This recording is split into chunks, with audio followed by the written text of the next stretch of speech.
Good evening. And it's that time again. It's time for me to share something new. Okay, so I've been talking recently about some realizations about myself, some hard to swallow pills, some very humbling things. But I thought that it would be sort of beneficial if I shared a little bit about what started this journey for me, the spiritual journey.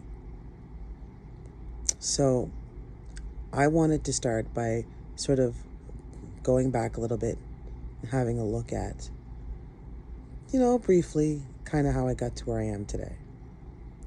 So, just so happens, I was raised in a low-income family in Canada on the East Coast, and I was sort of born into a situation where there was a very toxic relationship was between my mother and my stepfather, the man who would be known as the father to my brothers, not my father, but who I knew as a father for most of my childhood life. But their relationship was extremely toxic, okay? And being able to look back now, I understand that there was no one person to blame. They sort of both fed off of the worst aspects of each other and then sort of just kept the toxic fire burning for a lot of years. And I do believe that my mother, under the right circumstances, totally would have left. But it was a day and an age and a time. I mean, I was born in 1976, so it was just a time where there still just wasn't a lot of understanding about domestic abuse and the true horrific effects of living in an alcoholic home with an abusive individual who abuses alcohol. Not to laugh. But, so I was sort of born into that. So, there was challenges. I wasn't going to get my intellectual needs met. I wasn't going to get my emotional needs met. So I wouldn't really have a sense of belonging or a sense of certainty or security. I would never feel safe. I would grow to experience a separation from my mother that she created, where she would sort of treat me as if I were competition. I sort of grew to understand that the dynamic was that she preferred to get along and enjoy the company of, and felt more obligated to be kind to my brothers, not myself. I couldn't understand at the time why I was always being singled out or left out, and why everyone was allowed to do or get away with things that I was not. So just growing up in, like I said, toxic, double standard, already not being loved, not being supported, not being encouraged or understood, watching my mother be abused, experiencing physical abuse myself. This, I guess, affected me on a subconscious level, but when I was sort of becoming a teenager and exploring all of that, it seemed like it hadn't really surfaced in the way that it eventually did once puberty hit. And I realized that my situation was not normal. It wasn't something that everyone was not getting hit or choked or threatened or living in fear day in and day out. It was just my experience. And I think that this was, in my head, the beginning of subconsciously sliding into the role of victim. Because I remember how strongly I focused on when I would be in my room crying, why me? What did I do? And fully believing that somehow I was at fault and that I deserved what was happening, and that if only I could figure out what it was that I should be doing or saying that I wasn't, then I would suddenly be given all the love and support and security and encouragement that I desperately wanted, and a relationship with my mother that I desperately needed. And so I just kept trying, and nothing I did worked. No matter how good I did at school, no matter the attention I got for whatever skill set I had or talents I had, no matter what good things the teachers had to say, my mother just wasn't interested in sort of thinking about me or my future or where I was going or what I was going to do with my life in any kind of way.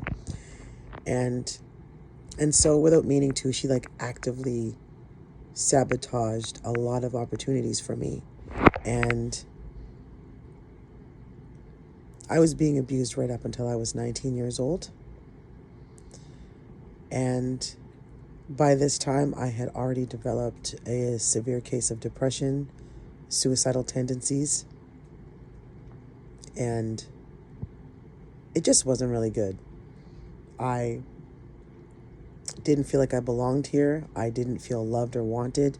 I saw no future in the world for me, no place, and I couldn't understand why I was meant to continue to live if there was no reason for me to be here. Because if there was, I could not see it. And it took a long, long, long time for me to get to where I am today. My daughter was born when I turned 20. And I went from living at home in an abusive environment to being a single mother, raising a child on my own. And that situation left me extremely fragile because I was quite aware of the responsibility that I now had, that there was a life in my hand. But I also was very aware of how broken I was and how I just didn't know how to do things I knew that I needed to know how to do. I could feel the lack, or at least I focused on this, and it fed this victim mindset that perpetuated itself over and over into every situation.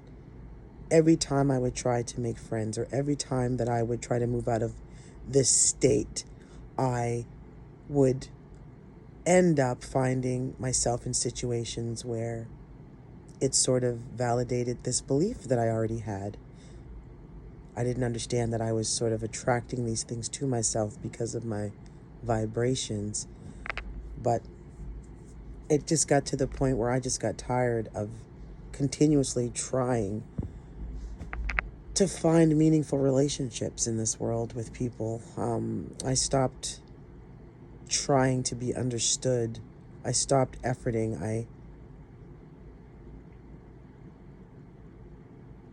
I limited myself extremely to the most crucial people, which was who I was currently dating and my daughter, and I had no time for healthy friendships. I didn't even know what that was, what that meant. I was like a starving man looking for food, or a drowning woman who needs a lifesaver. I was going from toxic relationship to toxic relationship,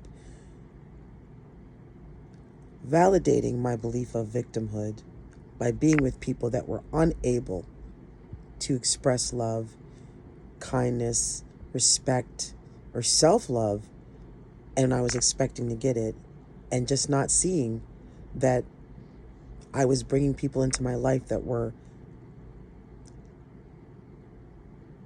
imitating, mirroring, reflecting back at me my childhood dynamics with my mother and stepfather.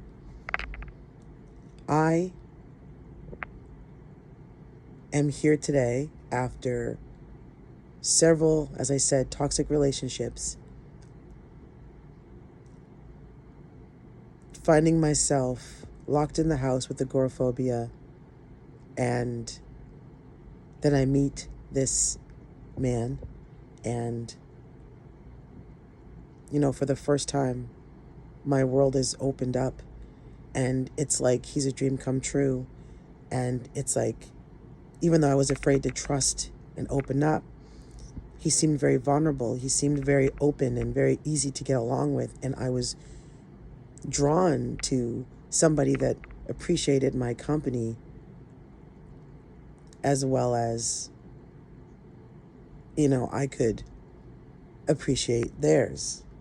I thought I could, and I did. I didn't realize that I had attracted another narcissist who had wooed me in the first year to 2 years until I was hooked, and then everything crumbled. I found out that this person was an addict. I found out this person was a compulsive liar. I found out that this person was extremely selfish, very petty, vindictive, and insecure. And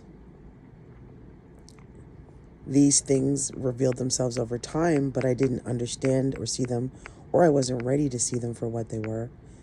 And so this relationship continued until it started to get to the point where it was toxic, because now we were fighting back and forth.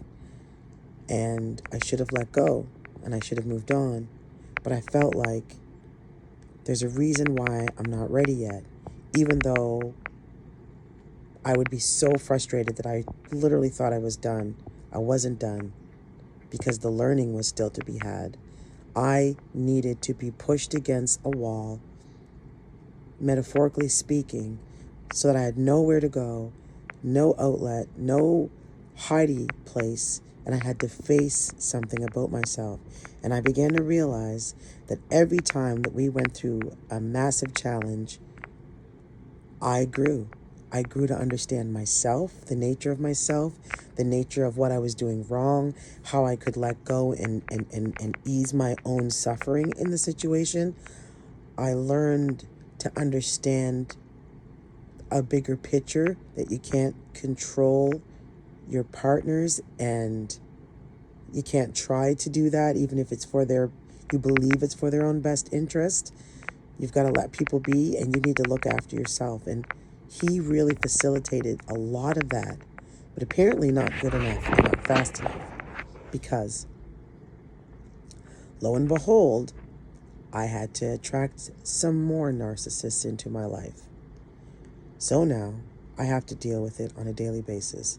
I have to experience a new next door neighbor who decided, literally from the first day that they showed up here, that they were going to have a problem with me and the way that I'd been doing things. And it has been an ongoing sort of conflict between keeping my distance when I understood what her energy was, but also maintaining sort of a stance of, you're not going to push me around and you're not going to bully me. But every time we interacted, it was still very triggering, because I found out that she reminded me of my relationship with my mother.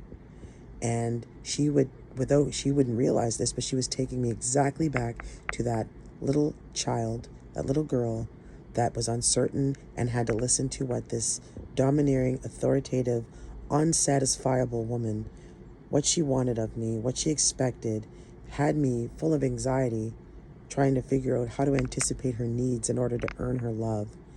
And then I thought I had healed all that, only to come back and find out that I didn't, because I'm being triggered by somebody who makes me feel like that all over again.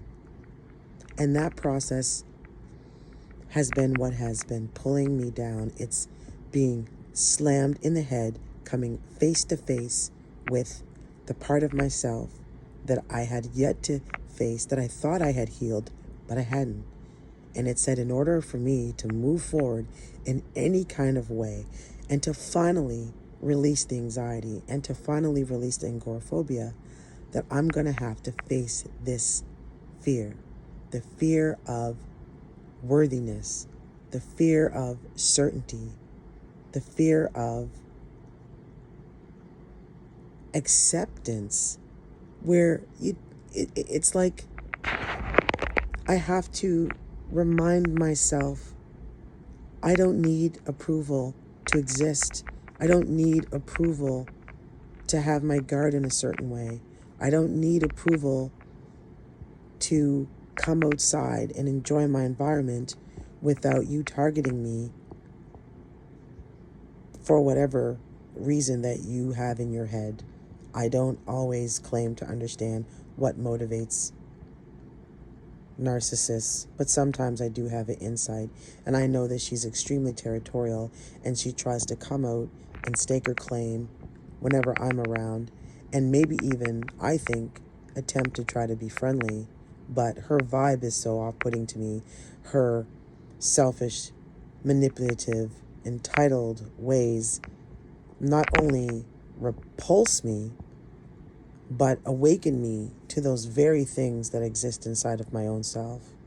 So I'm like doubly traumatized when I interact, and my body immediately goes into fight or flight response, and I get the dry mouth, the shaky hands, the racing heart. Oh, stomach, I can't eat for the rest of the day. Brain racing, like stuck in a loop of thoughts, stuck in a loop of scenarios of arguments and potential outcomes. And I find myself saying, Vanessa, stop, shut up. Oh my God, will you please be quiet? That's enough. That's not helpful. Whatever I can say in the moment to sort of break the loop, until I started being able to say things like, okay, I understand. You're being triggered. You think there's a threat, but there's no real threat. You don't know what other people are attending. You don't know what other people are thinking. You don't know anything outside of yourself. And the only thing that matters is what you know about yourself, how you feel inside yourself. So let's stop taking the focus and going outwards with it and trying to psychically know what everybody's thinking and feeling, and then feeling completely lost and frustrated that you can't control that. Let's stop doing that, and let's bring it back in. Let's focus inside. Let's focus on our thoughts. Let's focus on how much attention we are giving thoughts that are disempowering. How far are we letting it go before we put a stop to it?